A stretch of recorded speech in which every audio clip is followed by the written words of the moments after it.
Hello, Year 5. I hope you've had a fantastic half term. I hope you've had a lovely break. Now, this week we've got 3 more chapters of Fantastic Mr. Fox to read and some tasks on those, and we've got a little worksheet as well. So, we've read all the way up to the end of chapter 13 of Fantastic Mr. Fox already. Chapter 14 is entitled Badger Has Doubts. Now, you need to read that chapter, answer why Badger is worried in that chapter. Having doubts is when you're questioning whether something's a good idea. Badger's worried. Why is he worried? And then also, do you agree with Mr. Fox that it is okay to steal if you're starving to death? Is that a justifiable reason to steal? Does that make it okay to steal if you're starving to death? Up to you. Let me know. Chapter 15 is called Bean's Secret Cider Cellar. You've got to read that chapter, and then the tasks on that one are to answer why was there a wall underground. So in that chapter, they're digging, and they find a wall that's underground. Why might that be? Now we know what a cellar is, don't we? A cellar is like a basement, a room underground. So let's do with that. Why is that wall underground? And the third task there after reading the chapter and why was there a wall underground is how does Mr. Fox persuade Rat to get out of the way? Okay, so once you read that chapter, those should be nice and straightforward. And the next chapter is called The Woman.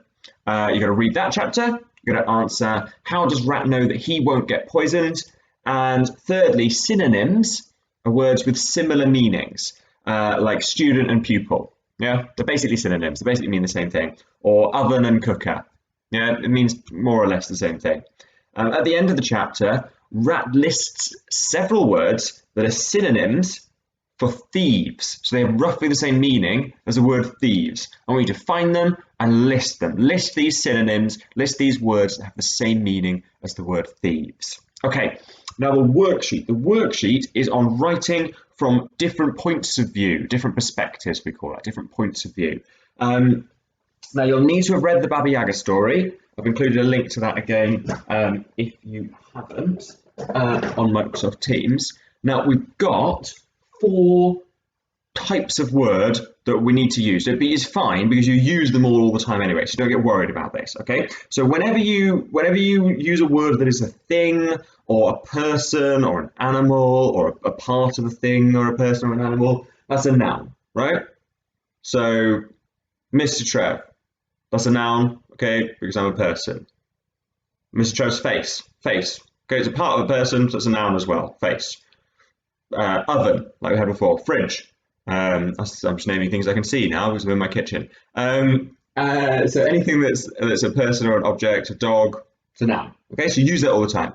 And you use adjectives all the time as well because they're just words that describe the nouns. Okay, so a black fridge, yeah, an old man. Okay, so an adjective is any word that you're using to describe that. The verb, we know these. A doing word, an action. Yeah, opening. That's an example of a verb, and we've got some more on this worksheet as well. Grinning, ordering, stuttering, talking. Okay, but an adverb, which I'm not entirely sure you have come across before, or at least the word for it, is a word that describes how that verb is actioned. Okay, so it describes how that action happens. So he spoke, speaking, talking is a verb, politely, because it describes the way in which a person spoke. Okay? Just like an adjective describes the noun, an adverb describes the verb. Okay? So he spoke cautiously or quietly. He opened the door immediately. So the opening happened straight away. So used immediately. That's an adverb. Okay? But don't worry too much if you don't remember what they all are. I'm just pointing out to you that you use nouns, adjectives, verbs, and adverbs all the time.